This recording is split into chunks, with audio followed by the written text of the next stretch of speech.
अभय कुशवाहा की सीएम से मुलाकात, राजद सांसद ने क्यों छेड़ी बगावत। नमस्कार, बेबस विपक्ष देख रहे हैं। मैं हूं आपके साथ शिवानी रतूर। बिहार की राजनीति अपनी अप्रत्याशित मोड़ों और पल पल बदलते समीकरणों के लिए पूरे देश में जानी जाती है। यहाँ कब कौन सा नेता किस पाले में चला जाए और कब कौन सा नया गठबंधन आकार ले ले, इसका अंदाजा लगाना राजनीतिक पंडितों के लिए भी हमेशा एक बड़ी चुनौती रहा है। हाल के दिनों में बिहार के सियासी गलियारों में एक बार फिर वैसे ही हलचल तेज हो चुकी है और विपक्षी खेमा इस समय काफी ज्यादा बेबस नजर आ रहा है, जिसने राज्य के राजनीतिक तापमान को अचानक बढ़ा दिया। इस नई सुगबुगाहट के केंद्र में है औरंगाबाद से आरजेडी के नवनिर्वाचित लोकसभा सांसद अभय कुशवाहा और बिहार के मुख्यमंत्री भारतीय जनता पार्टी के कद्दावर नेता सम्राट चौधरी। इन दोनों नेताओं के बीच हुई एक मुलाकात और उसकी सामने आई तस्वीर ने बिहार की राजनीति में कयासों का बाजार गर्म कर दिया।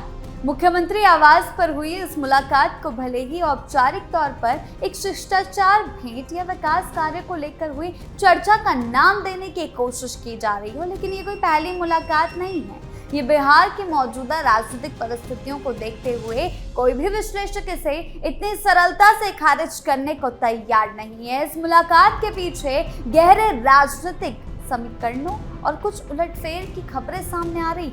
अभय कुशवाहा के अब तक के सफर और राजद के अंदर चल रही अंदरूनी खींचतान को समझने के लिए इस पूरे घटनाक्रम को आपको अच्छे से बताते हैं। राजनीति में टाइमिंग का बहुत बड़ा महत्व होता है। कोई भी मुलाकात बिना किसी ठोस वजह या राजनीतिक संदेश के यूं ही सार्वजनिक नहीं की जाती। अभय कुशवाहा की सम्राट चौधरी से मुलाकात ऐसे समय में हुई है जब देश की राजनीति में विपक्षी दलों के अंदर टूट और असंतोष की खबरें लगातार सुर्खियों में बनी हुई है। दिल्ली में आम आदमी पार्टी के विधायकों और सांसदों को लेकर जिस तरह की सियासी खींचतान और दल बदल की अटकलें हाल के दिनों में देखने को मिली, ठीक वैसी ही सुगबुगाहट अब बिहार में भी पैर पसारने लगी। बिहार में एनडीए और महागठबंधन, जिसमें राजद, कांग्रेस, वामदल शामिल है, महागठबंधन के अंदर के बीच कांटे की टक्कर रही है। साल 2024 के लोकसभा चुनाव में राजद ने विपक्षी गठबंधन की अगुवाई करते हुए कुछ सीटें हासिल की, जिसमें औरंगाबाद की सीट बेहद खास थी। इस सीट पर अभय कुशवाहा ने राजद के टिकट पर जीत दर्ज कर पार्टी को एक बड़ी मजबूती दी थी। चुनाव जीतने के महज कुछ महीनों बाद ही पार्टी के इतने बड़े सांसद का विरोधी खेमे के सबसे बड़े नेताओं में से एक यानी सीधा मुख्यमंत्री से मिलना स्वाभाविक रूप से कई तरह के संदेह पैदा करता है। राजनीतिक विश्लेषकों का मानना है कि अगर ये महज एक शिष्टाचार मुलाकात थी तो इसे इतना प्रचारित नहीं किया जाता। मुख्यमंत्री आवास से इस मुलाकात की तस्वीरें बाहर आना और फिर उस पर दोनों ही तरफ से कोई खंडन न आना, ये साफ संकेत देता है कि पर्दे के पीछे कुछ बड़ा पकड़ा है। क्या ये बिहार में किसी नए राजनीतिक ऑपरेशन की शुरुआत है? बंगाल में देखने को मिला, महाराष्ट्र में देखने को मिल रहा है, समाजवादी पार्टी में भी कहीं ना कहीं खबरें तो तूल पकड़ रही थी। क्या अब आरजेडी में ये देखने को मिलेगा, या फिर ये राजद नेतृत्व को अपनी ताकत का एहसास कराने की अभय कुशवाहा की कोई सोची समझी रणनीति? इन सवालों के जवाब जानने के लिए अभय कुशवाहा के राजनीतिक इतिहास को भी जरा समझ लेते हैं। अभय कुशवाहा बिहार की राजनीति के कोई नए खिलाड़ी तो नहीं है। उनका अब तक का सफर बेहद दिलचस्प रहा है, उतार चढ़ाव से भरा और पाला बदलने वाला भी। उनके महत्वाकांक्षी स्वभाव को दर्शाने वाला रहा है। वो अपनी राजनीतिक यात्रा में कदम कदम पर चौंकाने वाले फैसले लेने के लिए जाने जाते हैं। राजनीति की शुरुआत किसी बड़े घराने से नहीं की, बल्कि एकदम जमीनी स्तर से। अभय कुशवाहा मूल रूप से गया के रहने वाले। उन्होंने अपने सार्वजनिक जीवन की शुरुआत गया के कुजापे गांव के मुखिया के रूप में की और फिर मुखिया के रूप में काम करते हुए उन्होंने स्थानीय स्तर पर अपनी एक मजबूत पकड़ बनाई। इसके साथ ही वो एक बड़े और सफल कारोबारी भी हैं। व्यापारिक पृष्ठभूमि और जमीनी स्तर पर लोगों से जुड़ाव ने उन्हें राजनीति में तेजी से आगे बढ़ने के लिए जरूरी संसाधन और जनाधार दोनों प्रदान किया। मुखिया से अपने सफर को आगे बढ़ाते हुए अभय कुशवाहा ने बिहार के सत्ताधारी जनता दल यूनाइटेड का दामन थामा। साल 2015 के बिहार विधानसभा चुनाव में नीतीश कुमार के जेडीयू ने उन्हें टिकारी विधानसभा सीट से अपना उम्मीदवार बनाया।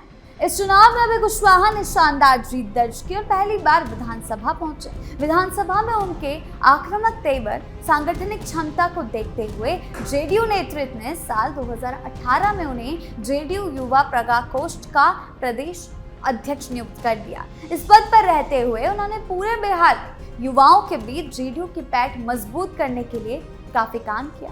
हालांकि राजनीति में हमेशा वक्त एक जैसा नहीं रहता। जेडीयू के टिकट पर जब वो बेलागंज विधानसभा सीट से चुनाव लड़े तो उन्हें शिकस्त का सामना करना पड़ा। इस हार के बाद उनके और जेडीयू नेतृत्व के बीच दूरियां बढ़ने लगी। अभय कुशवाहा को लगने लगा था कि जेडीयू में अब उनकी राजनीतिक महत्वाकांक्षाओं को उड़ान मिलने की गुंजाइश कम हो रही है। इस बीच 2024 के लोकसभा चुनाव नजदीक आ गए। तेजस्वी यादव की बढ़ी मुश्किलें, सांसदों और विधायकों की बगावत। 24 के लोकसभा चुनाव की घोषणा से ठीक पहले अभय कुशवाहा ने एक बड़ा राजनीतिक दांव खेला। उन्होंने नीतीश कुमार के जेडीयू का साथ छोड़कर लालू प्रसाद यादव की आरजेडी यानी कि तेजस्वी यादव की आरजेडी का दामन थाम लिया। आरजेडी के लिए भी एक बेहतरीन मौका था क्योंकि वो औरंगाबाद जैसी सीट पर एक मजबूत कुशवाहा चेहरे की तलाश में थे। लालू यादव और तेजस्वी यादव ने उन पर भरोसा जताया और उन्हें औरंगाबाद लोकसभा सीट से पार्टी का उम्मीदवार घोषित कर दिया। अभय कुशवाहा ने इस भरोसे को सही साबित किया और औरंगाबाद सीट जीतकर संसद पहुंचे। संसद पहुंचने के बाद पार्टी ने उन्हें लोकसभा में राज्य संसदीय दल का नेता भी बना दिया, जो उनके बढ़ते कद का साफ प्रमाण है। इसको देखकर यह साफ हो जाता है कि अभय कुशवाहा केवल एक साधारण सांसद नहीं है, बल्कि वो संसद में राजद की आवाज का नेतृत्व भी करते हैं। यानी कि एक तरफ पाला बदलने वाले भी वो रहे हैं। ऐसे में अगर वो कोई भी बगावती कदम उठाते हैं या विरोधी पाले की तरफ अपना झुकाव करते हैं, सत्ताधारी पार्टी की तरफ झुकाव करते हैं, तो ये सीधे तौर पर राजद के राष्ट्रीय अध्यक्ष लालू यादव और नेता प्रतिपक्ष तेजस्वी यादव के लिए एक बड़ा झटका होगा। राजद ने हाल के सालों में अपनी पारंपरिक एमवाई यानी कि मुस्लिम यादव छवि से बाहर निकलकर ए टू जेड की पार्टी बनने की कोशिश की। इस रणनीति के तहत गैर यादव पिछड़ी जातियों पर भी अपना वर्चस्व जमाने की कोशिश की, लेकिन फायदा कुछ नहीं हुआ। अभय कुशवाहा इसी रणनीति के बड़े और सफल प्रतीक थे।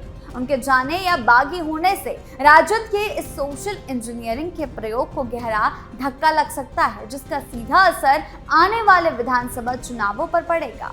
दिल्ली की राजनीति में पिछले कुछ समय से जिस तरह आम आदमी पार्टी के विधायकों और नेताओं को लेकर राजनीतिक खींचतान चल रही है, कुछ वैसा ही माहौल अब बिहार में भी बनने की आशंका जताई जा रही है। राजनीतिक विश्लेषकों की माने तो बीजेपी और जेडीयू का गठबंधन बिहार में अपनी पकड़ को और ज्यादा मजबूत करने के लिए विपक्षी खेमे के मजबूत कड़ियों को तोड़ने की रणनीति पर काम कर रहा है। सम्राट चौधरी वर्तमान में बिहार के मुख्यमंत्री होने के साथ साथ बीजेपी के सबसे बड़े कुशवाहा नेताओं में से एक हैं। उनका अभय कुशवाहा से मिलना इसी रणनीति का बड़ा हिस्सा माना जा रहा है। सम्राट चौधरी खुद कुशवाहा समाज से आते हैं और अभय कुशवाहा भी इसी समाज का प्रतिनिधित्व करते हैं। ऐसे में इन दोनों नेताओं की नजदीकी बिहार में एक बड़े वोट बैंक कुशवाहा समाज को एक मंच पर लाने या एनडीए के पक्ष में पूरी तरह गोलबंद करने की कोशिश भी हो सकती है। हालांकि इस मुलाकात के बाद अभी तक किसी भी पक्ष की ओर से कोई आधिकारिक बगावती बयान सामने नहीं आया। अभय कुशवाहा ने भी कुछ नहीं बोला है, बचाव करके शिष्टाचार की मुलाकात ही बता रहे। लेकिन राजनीति को जो करीब से जानते हैं वो जानते हैं कि ऐसी मुलाकातों के बाद अक्सर भूकंप की शुरुआत बेहद शांत तरीके से ही होती है। बिहार में केवल कुशवाहा ही नहीं बल्कि राजद के कई अन्य विधायकों और नेताओं के तेवर भी पिछले कुछ समय से बदले नजर आ रहे हैं। पार्टी के अंदर टिकट बंटवारे, सांगठनिक फैसलों और नेतृत्व शैली को लेकर दबी जुबान में असंतोष की खबरें अक्सर बाहर आती रही। कुछ समय पहले हुए राज्यसभा के चुनावों के दौरान भी राजद के कुछ विधायकों की क्रॉस वोटिंग की खबरें आई। ऐसे में राजद नेतृत्व के लिए अपने कुनबे को एकजुट रखना एक बड़ी चुनौती साबित हो रहा है। अगर अभय कुशवाहा जैसा बड़ा चेहरा जो लोकसभा में पार्टी का प्रतिनिधित्व करता है बगावती रुख अपनाता है, तो इससे पार्टी के अन्य असंतुष्ट विधायकों और नेताओं को भी बल मिलेगा। ऐसे मौके पर तेजस्वी का विदेश रहना कहीं ना कहीं कई सवाल खड़े कर रहा है। ये स्थिति राजद के अंदर एक बड़ी टूट या बगावत की जमीन तैयार कर सकती है। अभय कुशवाहा और सम्राट चौधरी की इस मुलाकात ने बिहार के सियासी गलियारों में एक ऐसी चिंगारी सुलगा दी है जो आने वाले समय में एक बड़ा राजनीतिक तूफान खड़ा कर सकती है। अभी फिलहाल इसे केवल अटकलों का बाजार कहा जाए, लेकिन बिहार की राजनीति का इतिहास गवाह है कि यहाँ कोई भी अटकल बिना किसी ठोस आधार के पैदा नहीं होती। राजद के सामने कई चुनौतियां भी हैं। पार्टी को अपने सबसे महत्वपूर्ण चेहरों को एकजुट रखने के लिए आंतरिक मतभेदों को जल्द से जल्द सुलझाना होगा। तेजस्वी यादव अगर विदेश में बैठे रहेंगे तो पार्टी गर्त में चले जाएगी।